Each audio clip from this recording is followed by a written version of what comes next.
Thank you, thank you, thank you, thank you, thank you for. परम पिता परमेश्वर, हम आपका हृदय से धन्यवाद करते हैं क्योंकि आपके जैसा कोई ना था, ना कोई है, ना कभी होगा। आप एकमात्र परमेश्वर हैं और आपके इकलौते पुत्र प्रभु यीशु मसीह के द्वारा जो हमारा हम सब का उद्धार करता है, हम आपका धन्यवाद करते हैं। उसके द्वारा आपने हमें अपने पुत्र पुत्री बनाया, हम आपका धन्यवाद। उसके द्वारा हमें अपने पापों से उसके बलिदान के द्वारा छुड़ाया, हम आपका धन्यवाद करते हैं। और पापों से छुटकारा देने के बाद पवित्र आत्मा की छाप लगाई ताकि हम पवित्र आत्मा के अनुसार जीवन व्यतीत करके आपकी इच्छा में जीवन जिए और आपकी इच्छा में जीवन व्यतीत करें, ताकि हमारा जीवन आपकी ओर से साबित किया जाए कि हम आपके पुत्र हो, ताकि हमारे जीवन से आपकी महिमा प्रकट। जैसे आपके पुत्र के द्वारा आपकी महिमा प्रकट हुई थी, वैसे ही हम सबके जीवन से भी आपकी महिमा प्रकट। इसीलिए आपने हम सबको अपने पुत्र का आत्मा दिया। धन्यवाद करते पिता परमेश्वर कि आपने हमें निकालने के लिए सारा प्रयोजन किया, ताकि जो कोई आपके इकलौते पुत्र प्रभु यीशु मसीह के उस बलिदान पर विश्वास करे, उसको आप ग्रहण करते हैं और पवित्र आत्मा की छाप लगाकर प्रमाणित करते हैं कि आपने उसे ग्रहण किया है। चाहते प्रभु हमारा जीवन आपकी महिमा में प्रकट हो और इस धरती पर हम आपकी महिमा के पात्र बने, ताकि सारी महिमा आपको मिले कि आपकी महिमा की। धन्यवाद के साथ इस प्रार्थना को आपके प्रभु यीशु मसीह के नाम से आमीन। Praise the Lord. हम परमेश्वर का धन्यवाद करते हैं। जैसा कि हम लोग लगातार देख रहे हैं, आज प्रेजेंस ऑफ गॉड पार्ट 51 है, 51 भाग है आज। और आज हम देखेंगे कि 10 विपत्तियों के बाद हम लोगों को ऐसा लगता है कि इजराइलियों में विश्वास आ गया था, लेकिन आज हम देखेंगे कि कैसे इजराइलियों ने उसके बड़े बड़े सामर्थ के कामों को देखा जो उसने उन्हें बचाने के लिए किया, और उनके सामने सब कुछ प्रत्यक्ष घटित हुआ। मिस्रियों ने इस बात का अंगीकार किया कि वो वाकई में जीवित परमेश्वर है, लेकिन इजराइलियों को हम देखेंगे कि इजराइलियों के अंदर क्या चीज़ थी। जब वहाँ से निकलने का समय आया मिस्र से, तो परमेश्वर उन्हें लेकर निकल रहा था। वहाँ पर एक दो अद्भुत चीज़ें हुई, pillar of cloud and pillar of fire. ये पिलर ऑफ क्लाउड और पिलर ऑफ फायर ये क्या था? अगर हम इसको स्टडी में जाकर देखते हैं, इसको थियोफेनी बोलते हैं। थियोफेनी का मतलब होता है manifestation of the presence of God, परमेश्वर की उपस्थिति का प्रगटीकरण, थियोफेनी। और ये थियोफेनी यानी मैनिफेस्टेशन, मैंने लिखा भी है manifestation of the presence of God, या इसको हम ग्लोरी क्लाउड भी बोलते हैं, महिमा का बादल। परमेश्वर की उपस्थिति उनको लेकर निकली और परमेश्वर अपनी उपस्थिति में उनको लेकर चला।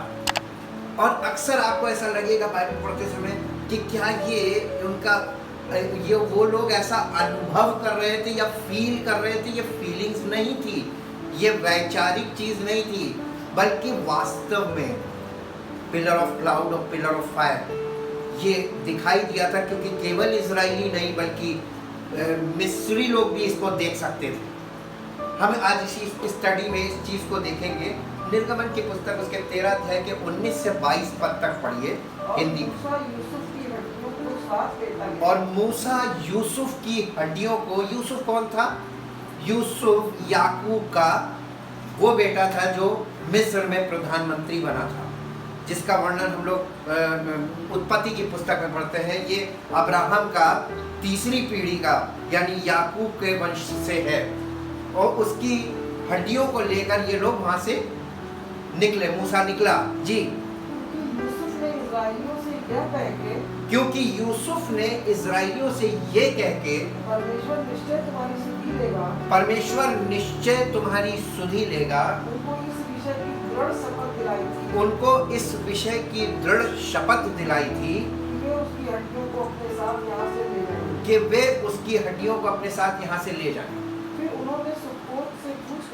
फिर उन्होंने इजराइलियों ने सुकोत से कूच करके जंगल के छोर पर एताम में डेरा किया। जंगल के छोर पर एताम में डेरा किया। और यहोवा उन्हें दिन को मार्ग दिखाने और के लिए यहोवा उन्हें दिन को मार्ग दिखाने के लिए मेघ के खंबे में और रात को उजियाला देने के लिए और रात को उजियाला देने के लिए आग के खंबे में होकर आग के खंबे में होकर उनके आगे आगे चला था। आगे आगे कौन चल रहा था? मूसा और हारून के परमेश्वर, प्रेजेंस ऑफ गॉड। इसी को थियोफेनी बोलते हैं। थियोफेनी का मतलब परमेश्वर को कभी किसी ने नहीं देखा, और आज भी हम परमेश्वर को देख नहीं सकते, लेकिन इजराइलियों ने तो परमेश्वर की सामर्थ को देखा, सामर्थ के कामों को देखा। अब वो परमेश्वर की उपस्थिति को भी देख पा रहे हैं। और उसके बाद आगे पढ़िए क्या हुआ? जिससे वे रात और दिन दोनों में चल सके। जिससे वे रात और दिन, परमेश्वर के लोग केवल एक दिन ही दिन नहीं चलते, परमेश्वर के लोग रात और दिन दोनों समय में चलते हैं, है ना।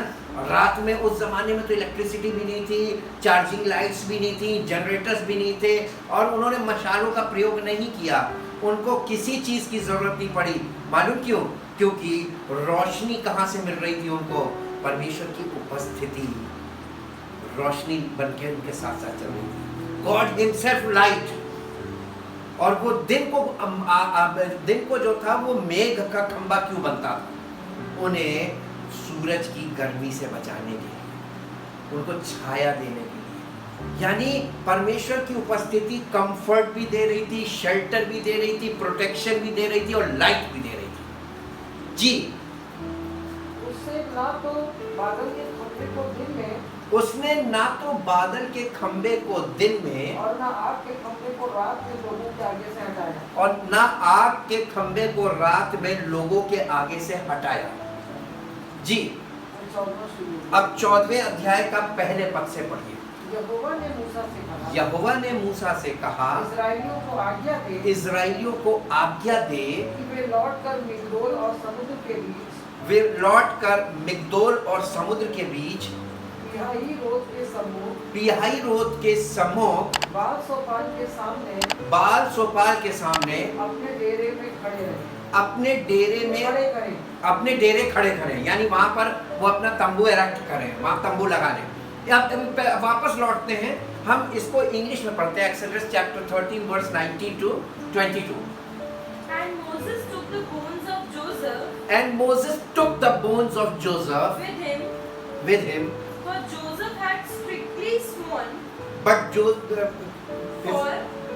for Joseph had strictly sworn had strictly sworn the the Israelites, saying, surely God will be with you, surely God will be with you, and you must carry my bones away you must carry my bones away from here with you. They journeyed from Succoth They journeyed from Succoth and encamped at Etham and encamped at Atham, on the edge of the wilderness. on the edge of the wilderness.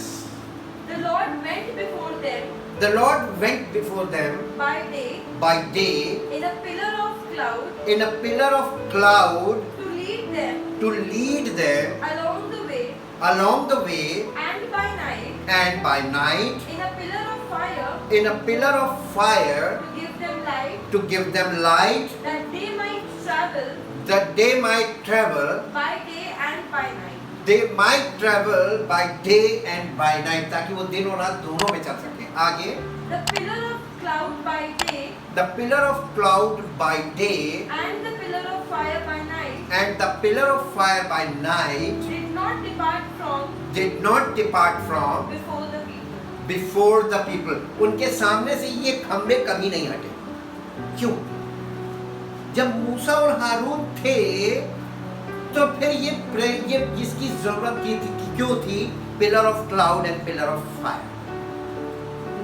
आज लोग priest control हैं, उनको एक मनुष्य चाहिए। Presence कहाँ? We need presence of God.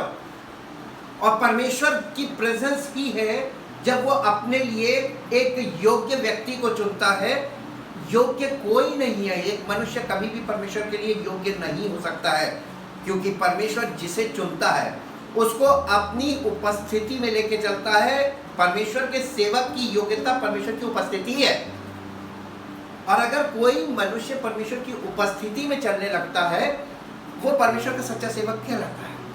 लेकिन फिर भी लोगों को उस व्यक्ति के द्वारा परमेश्वर आपसे कम्युनिकेशन करेगा, बातचीत करेगा, लेकिन आपका फोकस प्रेजेंस ऑफ गॉड पे होना चाहिए, परमेश्वर की उपस्थिति पे, क्योंकि आपको परमेश्वर छुटकारा देने के लिए उतरा है, आपको परमेश्वर लेकर चलने के लिए उतरा है।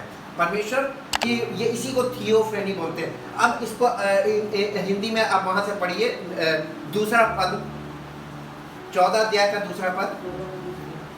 इस्राएलियों को आज्ञा दे, इस्राएलियों को आज्ञा दे, वे लौट कर मिग्दोल और समुद्र के बीच पिहारोत के सम्मुख हाँ, बाल-सोबाल के सामने अपने डेरे खड़े करे, उसी के सामने समुद्र के तट पर डेरे खड़े करे। उसी के सामने समुद्र के तट पर डेरे खड़े कर।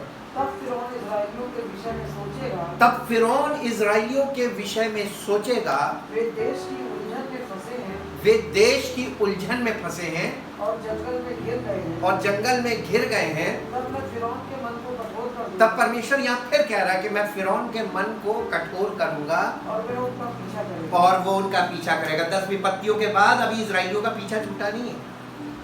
अभी तो परमेश्वर ने उनको वहां से परमिट दिया, परमिशन दी है कि तुम लोग जाओ, लेकिन इस बात की क्या गारंटी है कि वो पीछा नहीं करेगा। अब ये बताइए, फिरौन और उसकी सेना इनका पीछा कर रही थी या परमेश्वर इनका पीछा करवा रहा था? क्यों करवा रहा था? हमने आपको बताया परमेश्वर नेगेटिवली भी काम करता है, पॉजिटिवली भी काम करता है। यस, परमेश्वर अपने लोगों को हमेशा ये बात दिखाता है कि दुश्मन तुमको छोड़ेगा नहीं, क्योंकि मैं दुश्मन को अलाउ करता हूँ। शैतान को किसने अलाउ किया था अय्यूब के जीवन में? परमेश्वर ने। परमेश्वर के वचन को जानने वाले लोग फिर क्यों ब्लेम करते हैं सेटन को? आप सेटन को नहीं, जो सेटन को अलाउ कर रहा है, आप इनडायरेक्टली परमेश्वर को ब्लेम करते हैं। आप परमेश्वर को दोष लगाते हैं। अगर आप शैतान पे दोष लगा रहे हैं तो वो परमेश्वर पे, क्योंकि परमेश्वर ने अलाउ किया उसे। अय्यूब की पुस्तक भी पढ़ लीजिए और तब आपको मालूम चल जाएगा कि परमेश्वर कैसे अलाउ करता है, क्योंकि परमेश्वर आपको टेस्ट करेगा, आपको प्रिपेयर कर रहा है। परमेश्वर की प्रेजेंस आपके लिए अवेलेबल है। आपका विश्वास और भरोसा कहां पर है? परमेश्वर पर या खुद पर? जी आगे पढ़िए। तब फिरौन और उसकी सारी सेना के द्वारा मेरी महिमा होगी। तब फिरौन, अब परमेश्वर यहाँ पर महिमा अपनी दूसरी करने जा रहा। फिरौन और उसकी सारी सेना के द्वारा परमेश्वर कह रहा मेरी महिमा होगी, और मिस्री जान लेंगे, और मिस्री जान लेंगे कि मैं यहोवा हूँ। कि मैं यहोवा हूँ। और उन्होंने वैसा ही किया। परमेश्वर किसको ये प्रकट कर रहा था कि वो परमेश्वर है, वो यहोवा है? वो किसको प्रकट कर रहा था? इजराइलियों को कि मिस्रियों को? इसीलिए तो मिस्रियों को तो पता चल गया था, लेकिन किसको नहीं पता चला? जो सब कुछ देख रहे थे, गवाह बन रहे थे, उनको क्या था? आगे पढ़िए। जब मिस्र के राजा को यह समाचार मिला, जब मिस्र के राजा को यह समाचार मिला कि वे लोग भाग गए, कि वे लोग भाग गए हैं। अरे वो भागे थे कि उसने अलाउ किया था? उसने हाथ जोड़ के कहा था भैया तुम लोग सब जाओ और मेरे को आशीर्वाद दे के जाओ। अब यहाँ पे लिखा है उसको ये समाचार मिला कि लोग भाग गए। जी। तब फिरौन और उसके कर्मचारियों का मन उनके विरुद्ध पलट गया। तब फिरौन उसके कर्मचारियों का मन उनके विरुद्ध पलट गया और वे कहने लगे, हमने ये क्या किया? हमने ये क्या किया? कि इस्राएलियों को अपनी दास्तान से छुटकारा देकर, इस्राएलियों को अपनी गुलामी में से छुटकारा दे दिया। जी। तब उसने अपना रथ जुतवाया, तब उसने, किसने? फिरौन ने अपना रथ जुतवाया और अपनी सेना को संग लिया, और अपनी सेना को संग लिया।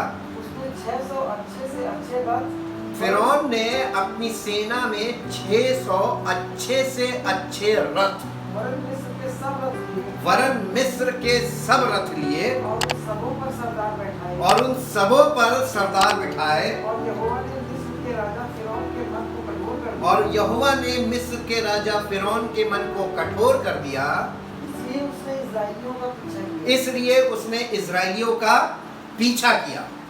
जी। परंतु इस्राएली बेखटके निकले चले जाते, परंतु इस्राएली बेखटके निकले चले जाते थे, और फिरौन के सब घोड़ों और रथों और सवारों समेत पर फिरौन के सब घोड़ों, रथों और सवारों समेत मिस्री सेनाओं का पीछा करके उनके पास जो मिस्री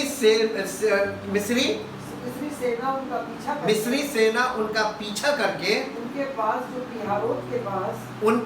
जो पिहारोत के पास बाल सोपान के सामने समुद्र के तट पर डेरे डाले पड़े थे। समुद्र के तट पर डेरे डाले पड़े थे, जा पहुंचे। ये पूरी सेना वहां पे पहुंच गई। जी, जब फिरौन निकट आया तब इस्राएलियों ने आंखें उठाकर देखा। आंखें उठाकर क्या देखा?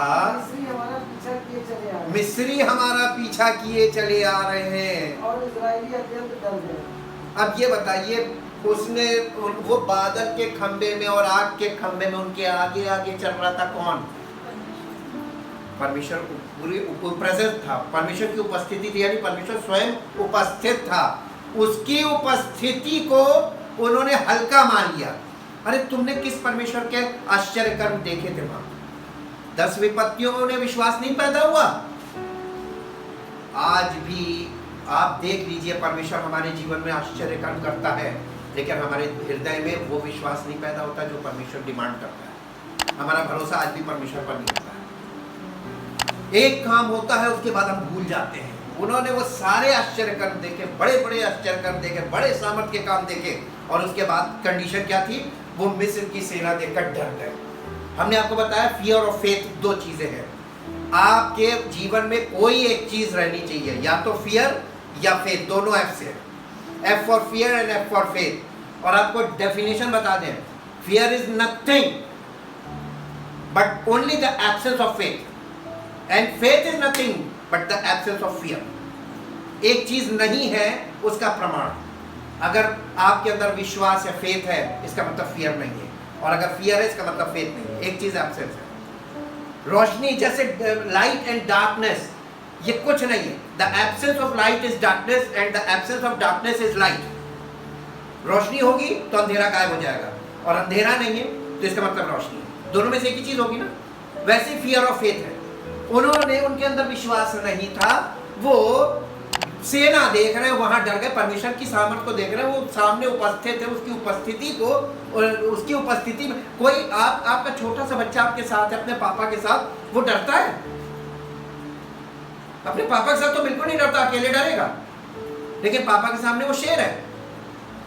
परमेश्वर की उपस्थिति में भी वो डर रहे हैं। What type of people they, किस प्रकार के लोग हैं? आगे पढ़िए। और चिल्लाकर यहोवा की दुहाई दे रहे हो। और वो तुम्हारे साथ है, तुम उसकी दुहाई क्यों दे रहे हो? जी, और वे मूसा से कहने लगे, परमेश्वर के सेवकों से आज भी यही कर रहे हैं। परमेश्वर के सेवकों से कहने लगे, मूसा से कहने लगे, मिस्र में कब्रें न थी? ले, अच्छी बात बोल रहे हैं। हमको वहां से मरने के लिए जंगल में ले जाएगा। ये क्यों बोल रहे हैं? विश्वास नहीं। अरे इतना काम देखने के बाद विश्वास नहीं, उसकी उपस्थिति के बाद भी उसकी उपस्थिति साथ साथ चल रही है, उनको लेकर चल रहा, तब भी डर रहे हैं और ऐसी बातें कर रहे हैं। परमेश्वर प्रसन्न होगा? क्या करेगा परमेश्वर? अरे गुस्से से पागल हो जाएगा। जी, आगे। मूसा से कह रहे, तूने हमसे ये क्या किया कि हमको मिस्र में से निकाल लाया? इसका मतलब ये इनकी मिस्र से निकलने की इच्छा नहीं थी। अब बताइए, परमेश्वर ने फिरौन की सेना को इनके पीछे क्यों किया? क्योंकि इनकी इच्छा नहीं थी वहां से निकलने की, विलिंगनेस नहीं थी। ये दिल से, पूरे मन से वहां से नहीं निकल रहे थे, ये बेमन से निकल रहे थे। और जब बेमन से आप कोई भी काम करते हैं, आपकी चाल और आपका स्वभाव बता देता है कि ये काम आप बेमन से कर रहे हैं। और इसीलिए परमेश्वर ने पीछे से फिरौन को उभारा कि इसका पीछा करेगा, क्योंकि ताकि वापस ना भागे पाए। जब परमेश्वर आपको लेकर चलता है, जब उसकी उपस्थिति में आप चलते हैं, तो आपके पास वापसी का मौका नहीं होता है। इसीलिए कहते हैं, वेरी इंपॉर्टेंट, परमेश्वर के साथ चलने के लिए जब निर्णय लें तो पीछे मुड़ के ना देखें। नए नियम में लिखा है, जो कोई हल पर हाथ रखकर पीछे देखता है वो मेरे राज्य की योग्य, वो मेरे योग्य नहीं। जब आप परमेश्वर की उपस्थिति, पवित्र आत्मा आपके जीवन में आ गई, उसकी उपस्थिति आ गई, अब वो उसकी उपस्थिति आपको आगे की ओर देखने को बोल रही है, लेकर चल रही है, और आप पीछे घूम के देख रहे हैं। जी, आगे पढ़िए। क्या हम तुझसे मिस्र में यही बात ना कहते क्या हैं? हम तुझसे मिस्र में यही बात ना कहते थे? अब ये पक्का क्लियर है कि ये इनका मन नहीं था। कहते रहे कि हमें रहने दे। हमें रहने दे, इसका मतलब ये आना नहीं मांग रहे थे, मिस्र से नहीं निकलना मांग। आज भी लोग संसार को छोड़ के, संसारिकता छोड़ के नहीं निकलना मांग रहे। संसार छोड़ के तो निकल आते हैं, लेकिन उनके अंदर से संसार नहीं निकलता। जी, कि हम मिस्रियों की सेवा करें। कि हम मिस्रियों की, इनको वहां मिस्र के में मिस्रियों की सेवा करनी पसंद थी। परमेश्वर की उपस्थिति में चलना इनको बिल्कुल नहीं पसंद आ रहा है। आगे, हमारे लिए जंगल में मरने की अपेक्षा हमारे लिए जंगल में मरने की अपेक्षा मिस्रियों की सेवा करना अच्छा था। मिस्रियों की सेवा करना अच्छा था। देखिए यहाँ पर इनका निर्णय, इन्होंने इतने बड़े सामर्थ के काम की, देखे परमेश्वर की अद्भुत सामर्थ को देखा। अरे अगर हम लोग होते तो दम दिल बदल जाता, लेकिन नहीं। जी, वो किसकी, इसीलिए उसने कहा मैं ऐसी प्रजा के लिए काम कर रहा था जिसका हृदय कभी नहीं बदला। आज भी परमेश्वर इसी बात को ले। अब बताइए, वो हार्ड टेस्टिंग निकालता है, इसीलिए क्योंकि उसको मनुष्य पर बिल्कुल भरोसा नहीं है, बिल्कुल भी भरोसा नहीं है। आगे पढ़िए। मूसा ने लोगों से कहा डरो मत। खड़े खड़े मैं उद्धार का काम। अब मूसा उनसे कह रहा है डरो मत, खड़े खड़े उद्धार का काम देखो। यहोवा तुम्हारे लिए करेगा। कौन करेगा? मूसा कह रहा है मुझसे मत लड़ो और डरो मत, खड़े खड़े उद्धार का काम देखो जो यहोवा यानी परमेश्वर आज तुम्हारे लिए करेगा। जी, क्योंकि जिन मिस्त्रियों को तुम आज देख रहे हो फिर कभी नहीं देखोगे। जी, आप ही तुम्हारे लिए लड़ेगा। यहोवा आप ही तुम्हारे लिए लड़ेगा, इसलिए तुम चुपचाप रहो। इसलिए तुम चुपचाप रहो। तब यहोवा ने मूसा से कहा, तब यहोवा ने मूसा से कहा तू क्यों मेरी दुहाई तू क्यों मेरी दुहाई दे रहा है? दे रहा है? इस्राएलियों को आज्ञा दे इस्राएलियों को आज्ञा दे कि यहाँ से कूच करें कि यहाँ से कूच करें, और तू अपनी लाठी उठाकर अपना हाथ समुद्र के ऊपर बढ़ा, तू अपनी लाठी उठा और अपना हाथ समुद्र की ओर बढ़ा और वह दो भाग हो जाए। और वो दो भाग हो जाएगा। परमेश्वर ने मूसा से ये नहीं कहा था कि सब अपनी लाठी से समुद्र को दो भाग कर। ना केवल लाठी, अपनी लाठी उठा और समुद्र की ओर बढ़ा और वो दो भाग हो जाएगा। कौन करेगा? परमेश्वर हमसे वो काम सिर्फ कहता है, इतना काम, सिंबॉलिक काम हमसे कहता है कि तुम लाठी उठाओ समुद्र की ओर बढ़ाओ। बाकी सारे सामर्थ्य के काम परमेश्वर स्वयं करता है। हालेलुया। अब देखिए मूसा को जब डांट पड़ी और मूसा ने ये कह दिया था ना यहोवा तुम्हारे लिए करेगा, तो उसने कहा नहीं तुम मेरी दुहाई मत दो, तुमको मैंने क्या बोला, तुम इन लोगों से बोलो आगे बढ़ो। अब आगे बढ़ो कहने का मतलब है कि आगे तो लाल समुंदर है, तो क्या डूब के मरे? यही तो वो लड़ रहे थे। तो उसने कहा नहीं, इनको आगे बढ़ने को बोलो और तुम एक काम करो, इनके लिए रास्ता खोलने का काम करो, समुद्र की ओर लाठी बढ़ाओ और वो दो भाग हो जाएगा। आगे बढ़े। तब इस्राएली समुद्र के बीच होकर, तब इजरायली समुद्र के बीच होकर स्थल ही स्थल पर चले जाएंगे। स्थल ही स्थल पर चले जाएंगे। और सुन, मैं आप मिस्रियों के मन को कठोर करता और मैं आप मिस्रियों के मन को कठोर करूंगा, कठोर करता हूँ और वे वहां भी उनका पीछा करेंगे। और वे वहां भी उनका पीछा करेंगे। यानी परमेश्वर ये चाह रहा था ये भी समुद्र में घुसे। जी, तब फिरौन और उसकी सारी सेना, तब फिरौन और उसकी सारी सेना और रथों और सवारों के विनाश द्वारा मेरी महिमा होगी। और रथों और सवारों के विनाश के द्वारा मेरी महिमा होगी। आगे। और जब फिरौन और उसके रथों और उसके सवारों पर विजय द्वारा मेरी महिमा होगी, हाँ, तब मिस्री जान लेंगे, तब मिस्री जान लेंगे मैं यहोवा कि हूँ। मैं यहोवा हूँ। जी, तब परमेश्वर का दूत जो इस्राएली सेना के आगे आगे चला करता तब परमेश्वर का दूत जो इजरायली सेना के आगे आगे चला करता था जाकर उनके पीछे हो गया, जाकर उनके पीछे हो गया। और बादल का खंभा उनके आगे से हटकर उनके पीछे जा ठहरा। देखिए ये जो दो पिलर थे, pillar of fire and pillar of cloud, ये दोनों पीछे चले गए। कहाँ पीछे? सारे इस्राएली। नहीं, अब इसको पढ़िए आगे। कहाँ पीछे का मतलब कहाँ? इस प्रकार इजरायली और मिस्री सेना और इजरायली लोगों के बीच में आ गए। परमेश्वर ने क्या कहा था? मैं दोनों के बीच अंतर कर सकता हूँ। परमेश्वर अपने लोगों में और संसार के लोगों में कैसे अंतर करता है? वो दोनों के बीच में आ जाता है। अब देखिए ये परमेश्वर की उपस्थिति बीच में आ गई। अब फिर क्या हुआ? इस प्रकार वह मिस्रियों की सेना और इस्राएलियों की सेना के बीच में आ गया, हाँ, और बादल और अंधकार तो था, बादल और अंधकार तो था, तो था, तो भी रात को उन्हें प्रकाश मिलता रहा, तो भी रात को किने इजराइलियों को रात भर रोशनी मिलती रही और वे रात भर एक दूसरे के पास ना आए। और वे रात भर एक कौन? मिस्री और मिस्री की सेना इजराइलियों के पास नहीं आई रात भर। क्यों? क्योंकि परमेश्वर बीच में खड़ा हुआ था, रोशनी है। उसने कहा नहीं तुम जागते रहो और तुम कुछ करोगे नहीं, वो जाग रहे हैं। अगर मनुष्य जागृत रहे, प्रकाश में और रोशनी रहे, तो अब दुश्मन की हिम्मत नहीं आप अटैक करती। जी आगे पढ़िए। तब मूसा ने अपना हाथ समुद्र के ऊपर तब मूसा ने अपना हाथ समुद्र की ओर बढ़ाया और यहोवा ने रात भर प्रचंड पुरवाई और यहोवा ने रात भर प्रचंड पुरवाई चलाई। और समुद्र के दो भाग करके, रात भर का मतलब 12 घंटे का टाइम, रात भर 12 आवर्स, रात भर प्रचंड पुरवाई चलाई और समुद्र को दो भाग करके जल ऐसा हटा दिया, समुद्र को 2 भाग करके जल ऐसा हटा दिया जिससे उसके बीच सूखी भूमि हो गई। जिससे उसके बीच में सूखी भूमि हो गई। तब इस्राएली समुद्र के बीच स्थल होकर निकल गए तब इजरायली समुद्र के बीच में से स्थली स्थल होकर निकल गए और जल उनकी दाहिनी और बाईं ओर दीवार का काम करता था। और जल उनके दाहिने और बाईं ओर दीवार का काम करता था।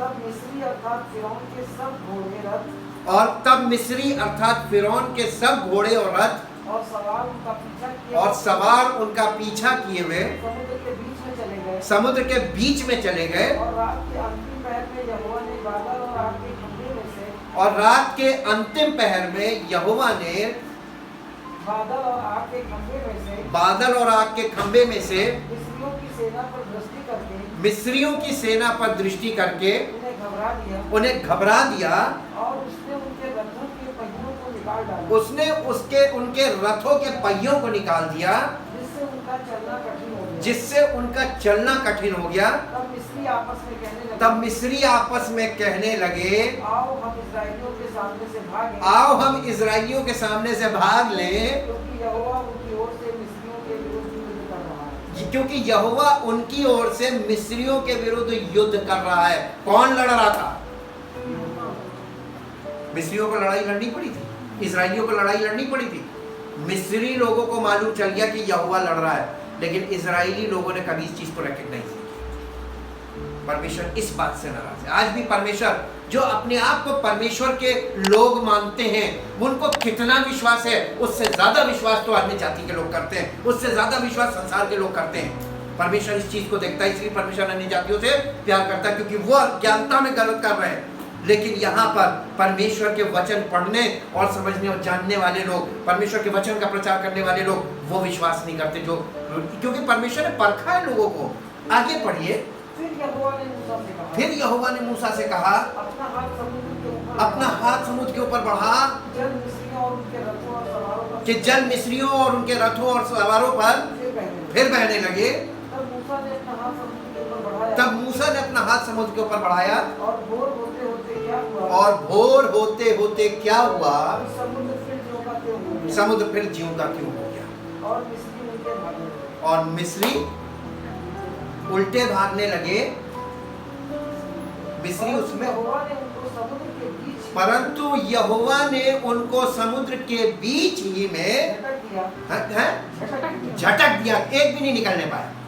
पूरी सेना को, राजा समेत पूरी सेना को उसमें झटक दिया।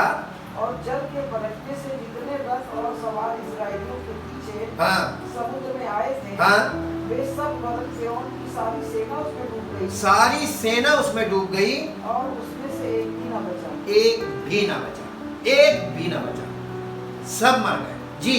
परंतु इस्राएली समुद्र के बीच परंतु इजरायली समुद्र के बीच से स्थली स्थल होकर चले आए और जल उनकी दाहिनी और बाईं ओर दीवार का काम देता था। जल उनको प्रोटेक्शन दे रहा था, दीवार बन के खड़ा हुआ था। जी। इस प्रकार यहोवा ने इस्राएलियों को मिस्रियों के वश से छुड़ाया, इजराइलियों को मिस्रियों के वश से छुड़ाया और इजराइलियों ने मिस्रियों को समुद्र के तट पर मरे हुए देखा। इजराइलियों ने मिस्रियों को समुद्र के तट पर मरे हुए देखा। और यहोवा ने मिस्रियों पर जो अपना पराक्रम दिखाया था, और यहोवा ने मिस्रियों पर जो अपना पराक्रम दिखाया था, उसको देखकर इजराइलियों ने यहोवा का भय माना। उसको देखकर इजराइलियों ने यहोवा का भय माना और यहोवा पर और उसके दास मूसा पर भी विश्वास किया। और यहोवा पर और उसके दास मूसा पर भी विश्वास किया। अरे बाप रे बाप, अब विश्वास किया। और फिर ये विश्वास कितनी देर का था? मेरे साथ एक पद निकालिए जो आपको मिलेगा, गिनती की पुस्तक उसका 14 अध्याय, गिनती की पुस्तक उसका 14 अध्याय 13 और 14 पद पढ़ दीजिए, आपको पता चल जाएगा। गिनती की पुस्तक उसका 13 अध्याय 14 अध्याय का 13 और 14 पद।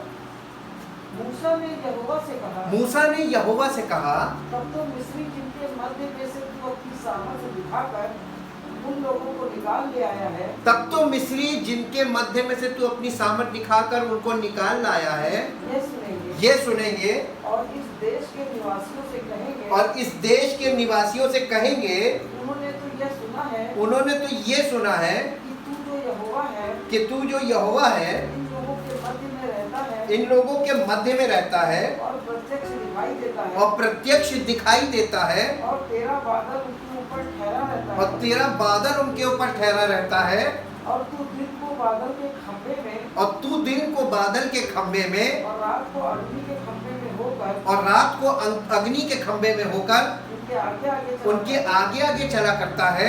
इसलिए यदि तू इन लोगों को एक ही बार में मार डाले, इसलिए यदि तू इन लोगों को एक ही बार में मार डाले, तो जिन जातियों ने तेरी कीर्ति सुनी है, तो जिन जातियों ने तेरी कीर्ति सुनी है वो वो कहेंगी, कि यहोवा उन लोगों को उस देश में से, यहोवा उन लोगों को उस देश में से जिसे उसने उन्हें देने की शपथ खाई, जिसे उसने उन्हें देने की शपथ खाई थी, पहुंचा न सका, पहुंचा न सका, इस कारण उसने उन्हें जंगल में घात कर डाला। इस कारण उसने उन्हें जंगल में मार डाला। इसलिए अब ये एक मिनट, अब इसको 11 पद से पढ़िए। ये क्यों ऐसा, मूसा क्यों ऐसा परमेश्वर से कह रहा है? दुहाई दे रहा है उन लोगों के लिए जो परमेश्वर पे विश्वास रख नहीं पाए। विश्वास करते तो थे लेकिन विश्वास रखते नहीं थे जी। तब यहोवा ने मूसा से कहा, तब यहोवा ने मूसा से कहा, वे लोग कब तक मेरा तिरस्कार करते हैं? ये कौन लोग? बाप रे, 10 विपत्तियों में उन्होंने परमेश्वर की सामर्थ देखी। इनके घरों पे कोई आँच नहीं आई, इनके घरों में उजियाला रहा, इनके घरों में कोई महामारी का इफेक्ट नहीं हुआ, किसी प्रकार का कोई नुकसान नहीं हुआ। और फिर परमेश्वर इनको विरोन की सेना को नष्ट करके उससे बचाकर इस पार ले आया, निकाल लाया। और इतने बड़े काम देखने के बाद विश्वास तो किया था लेकिन विश्वास इनमें स्थिर ना रहा, ये विश्वास में स्थिर नहीं रहा। तब परमेश्वर यहाँ पर क्या कह रहा है कि ये कब तक मेरा तिरस्कार करते रहेंगे? आज यही प्रश्न परमेश्वर फिर सबसे कर रहा है। जो ये इस बात का अंगीकार करते हैं, इस बात का दावा करते हैं कि हम परमेश्वर के लोग हैं, हमको ये चीजें नहीं होंगी। आपसे ये प्रश्न है, परमेश्वर आपसे प्रश्न करेगा स्वयं, कब तक मेरा तिरस्कार करोगे? आगे पढ़िए। और मेरे सब आश्चर्य कर्म देखने पर भी, मेरे सब आश्चर्य कर्म देखने पर भी कब तक मुझ पर विश्वास कब तक मुझ पर विश्वास न ना करोगे? मैं उन्हें मरी से मारूंगा, मैं उन्हें मरी से मारूंगा और उनके निज भाग से उन्हें निकाल दूंगा, और उनके निज भाग से उन्हें निकाल दूंगा। और तुझसे एक जाति उत्पन्न करूंगा, और मूसा से कह रहा, तुझसे एक जाति उत्पन्न करूंगा जो उनसे बड़ी और बलवन्त होगी। जो उनसे बड़ी और बलवंत होगी। मूसा ने यहोवा से कहा, तब मूसा ने कहा कि ऐसा ना कर परमेश्वर, ऐसा ना कर, नहीं तो लोग क्या कहेंगे, है ना? परमेश्वर ने काम उनको छुड़ाने के लिए किया। लोगों ने इस काम को देखा और आज भी लोग इस काम को पढ़ते हैं, देखते हैं। सारे अन्य जाति के लोग बाइबल पढ़ते हैं और देखते हैं परमेश्वर ने कैसे उन्हें छुड़ाया था। लेकिन परमेश्वर उनसे पीड़ित रहा क्योंकि परमेश्वर ने उनको देखा, उनके स्वभाव को देखा कि वो विलिंग नहीं हुई, उनके अंदर इच्छा नहीं रहती थी। बिना इच्छा के डांट पड़े, मार पड़े तो चलेंगे, मुसीबत पड़े तो दुआ करेंगे, मुसीबत पड़े तो परमेश्वर करने लगेंगे और जैसे ही उनको आराम मिलेगा सब कुछ छोड़ देंगे। आज ऐसी तो स्वभाव है। दुख में सुमिरन सब करें, सुख में करे ना कोई, और जो सुख में सुमिरन करे तो दुख काहे को है। आज हर बंदा दुखी क्यों है? दुख से पूरी दुनिया में सब लोग पीड़ित होते जा रहे हैं। उसका कारण ही है क्योंकि जब दुख आता है तब सब लोग ईश्वर की ओर, परमेश्वर को खोजने लगते हैं, उस पर उसकी दुहाई देने लगते हैं। लेकिन जैसे ही उनका समय यानी अच्छा समय आता है वैसे ही सब भूलकर संसारिकता में चले जाते हैं, सांसारिक बातों में लग जाते हैं। और इसीलिए परमेश्वर ये नहीं चाहता। परमेश्वर के लोग हर समय एक से हों, एकदम शुद्ध रखें अपने आप को। इसके साथ साथ नहम्याह की पुस्तक में आइए, उसके 9 अध्याय में आइए और उसके 9 से 12 पद को पढ़िए। नहम्याह की पुस्तक, the book of नहम्याह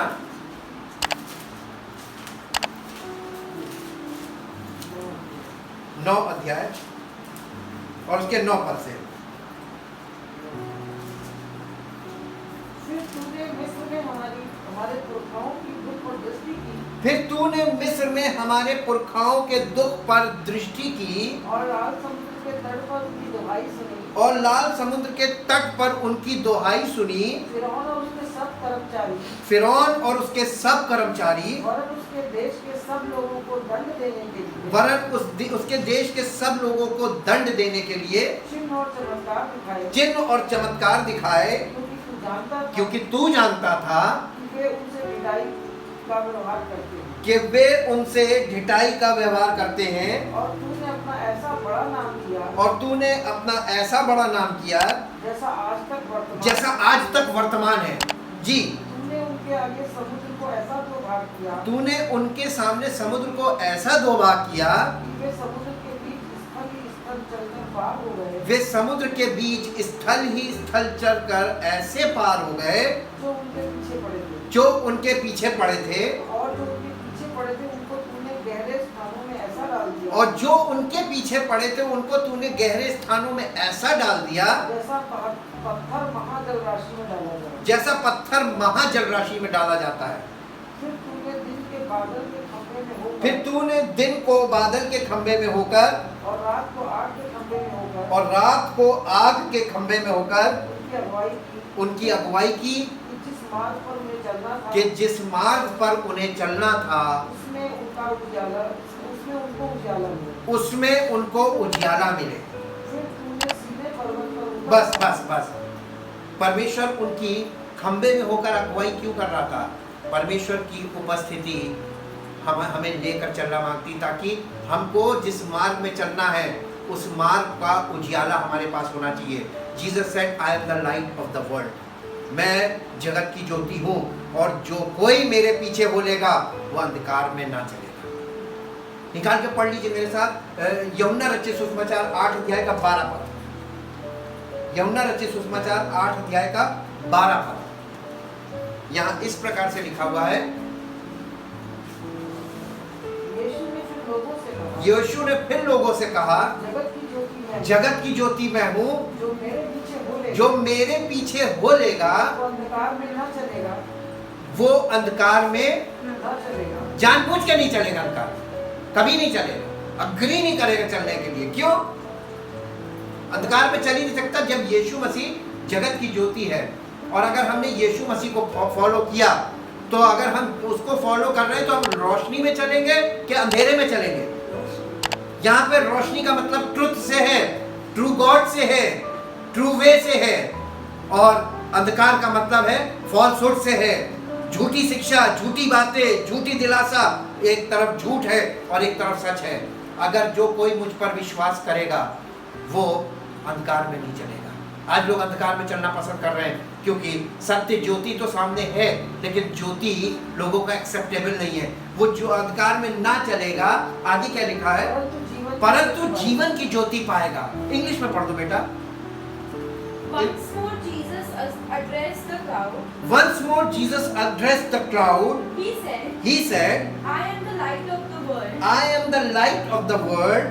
He who follows me will not be walking in the dark, but will have the light, which is life. ये ऐसी लाइट है जिसमें लाइफ है। Spiritual life is full of light. दुनिया के लोग देखेंगे कि वाकई में ये यीशु मसीह का सच्चा सेवक है, उसका सच्चा बंदा है। आपकी जिंदगी को देखकर उन्हें बाइबल नहीं देखनी पड़ेगी, आप चलती फिरती पत्री बन जाएंगे, लोग आपको पढ़ेंगे। और इसी के साथ साथ एक पद और निकालिए, इफिसियों की पत्री 5 अध्याय उसके पहले पद से पढ़िए, पहले हिंदी में फिर इंग्लिश में। इफिसियों की पत्री 5 अध्याय पहले पद से। इसलिए प्रिय बालकों के समान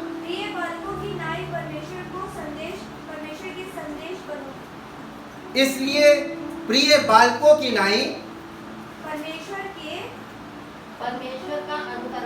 परमेश्वर का अनुकरण करो और प्रेम में चलो, और प्रेम में चलो, जैसे मसीह ने भी जैसे मसीह, कैसे प्रेम में, जैसे मसीह ने भी तुमसे प्रेम किया और हमारे लिए अपने आप को और हमारे लिए अपने आप को सुखदायक सुगंध के लिए परमेश्वर के आगे भेंट करके बलिदान कर दिया।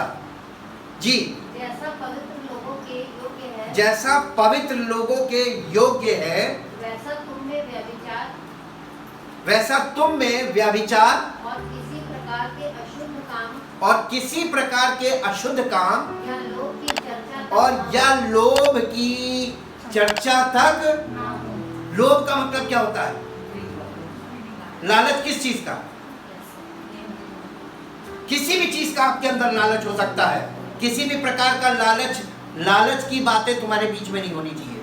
लालची आदमी जो होता है वो स्वार्थी होता है। स्वार्थी आदमी हमेशा लालची होता है।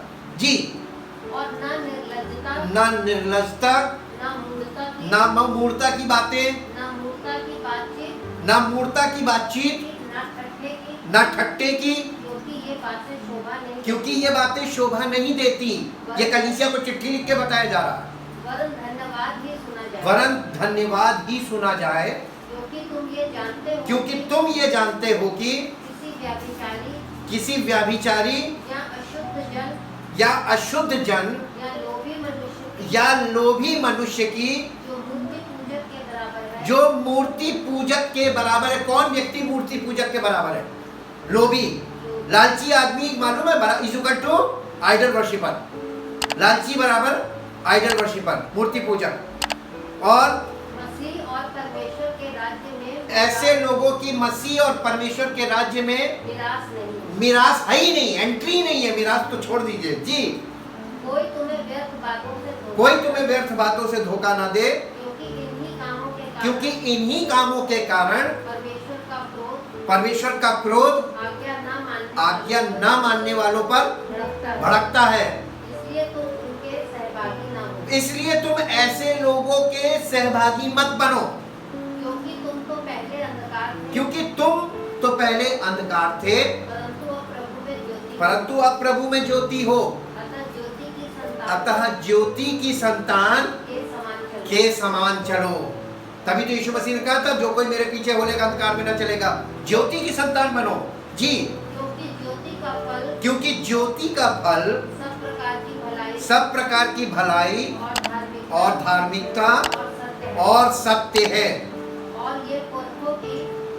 ये परखो कि प्रभु को क्या भाता है। ये मत बताओ प्रभु को कि मुझको क्या भाता है, ये परखो कि उसको क्या भाता है। जी, अंधकार के निष्फल कामों को, अंधकार के निष्फल कामों के सहभागी ना हो, वरन उन पर उल्हाना दो। जितना फॉल्सहुड है, जो गलत काम हो रहा है आज कलीसियाओं के द्वारा, कलीसियाओं के अंदर, उन पर उल्हाना दो। अगर तुम ज्योति की संतान हो तो उन पर उल्हाना दो। जी, क्योंकि उनके गुप्त कामों की चर्चा भी लज्जा की बात है। और जितने कामों पर उल्हाना दिया जाता है वे सब ज्योति से प्रकट होते हैं। अगर आपको जीवन की ज्योति मिली है तो आपको ये जरूर प्रकट होगा कि क्या चीज गलत है, नहीं होना चाहिए, वो क्यों हो रहा है। उसको उल्हाना दो, कंडेम करो, उसको ओपनली बोलो कि ये गलत हो रहा है। जी, क्योंकि जो सब कुछ प्रकट करता है वो ज्योति है। परमेश्वर क्या है?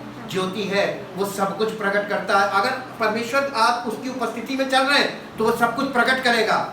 आपको क्या करना है? रिस्पॉन्ड करना है कि आपने उस चीज को देखा कि this is doing wrong, they are doing wrong, यहाँ पे ये गलत कर रहे हैं। विसल ब्लोअर बनो। विसल ब्लोअर का मतलब समझते हैं?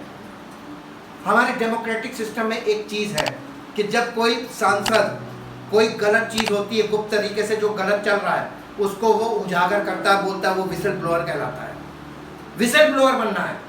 जो गलत है वो गलत है, उसका उल्हाना दो, उसको बोलो कि ये गलत है, क्योंकि आपको ज्योति प्रकट कर रही है। परमेश्वर आपको ज्योति दे क्यों रहा है? ताकि तुम ज्योति की गवाही दो और गलत चीज को प्रकट करो। जी, इस कारण वो कहता है, हे सोने वाले जाग और मुर्दों में से जी उठ, तब मसीह की ज्योति तुझ पर चमकेगी।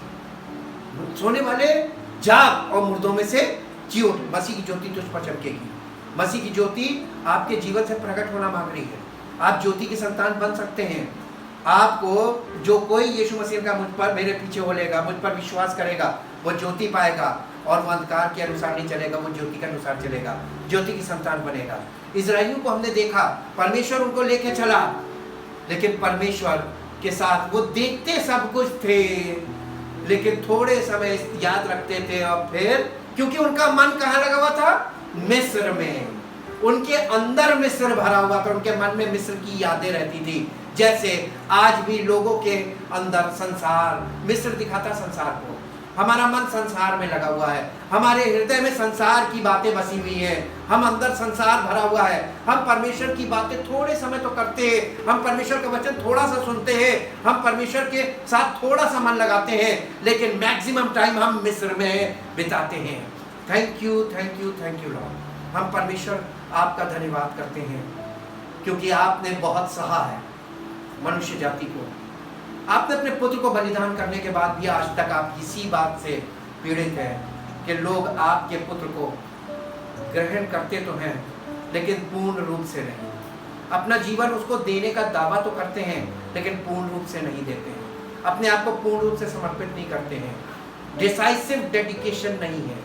वो लोगों को देख देख कर करने लगते हैं, वो लोगों की कॉपी करते हैं, दूसरों की नकल करते हैं, दूसरों की बातें सुनते हैं, थोड़े समय के लिए ऐसी बातें करते हैं, लेकिन थोड़े समय बाद फिर वो ऐसे ही हो जाते हैं, क्योंकि मनुष्य के स्वभाव को सबसे ज़्यादा का कोई जानता तो आप। हम आपका धन्यवाद करते हैं। आपने मनुष्य को इसीलिए पवित्र आत्मा दिया है, क्योंकि बिना पवित्र आत्मा के हम परमेश्वर की उपस्थिति में रह नहीं सकते, क्योंकि हमारे अंदर वो स्वभाव नहीं है। पवित्र आत्मा हमारे अंदर ऐसा स्वभाव पैदा करता है कि हम परमेश्वर के साथ पूर्ण रूप से एक आत्मा हो सकते हैं। इसीलिए प्रभु नए नियम में लिखा हुआ है, जो कोई प्रभु की संगति में रहता है वो उसके साथ एक आत्मा हो जाता है। हाँ पिता परमेश्वर, बिना पवित्र आत्मा के हम आपके साथ एक आत्मा नहीं हो सकते। इसलिए प्रभु आज आपसे विनती करते हैं, लोग वचन को सुनते हैं, जो लोग वचन को सुनते हैं उनके हृदय छिद जाए और उनका मन परमेश्वर के उस बलिदान पर जो इतने इकलौते पुत्र प्रभु यीशु मसीह का किया है,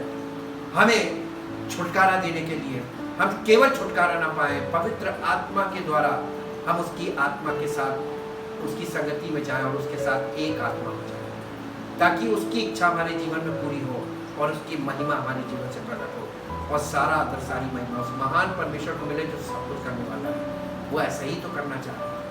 सारी महिमा उसी को देते। इस प्रार्थना को आपके इकलौते पुत्र प्रभु यीशु मसीह के नाम से मांगते हैं। आमीन। Praise the Lord.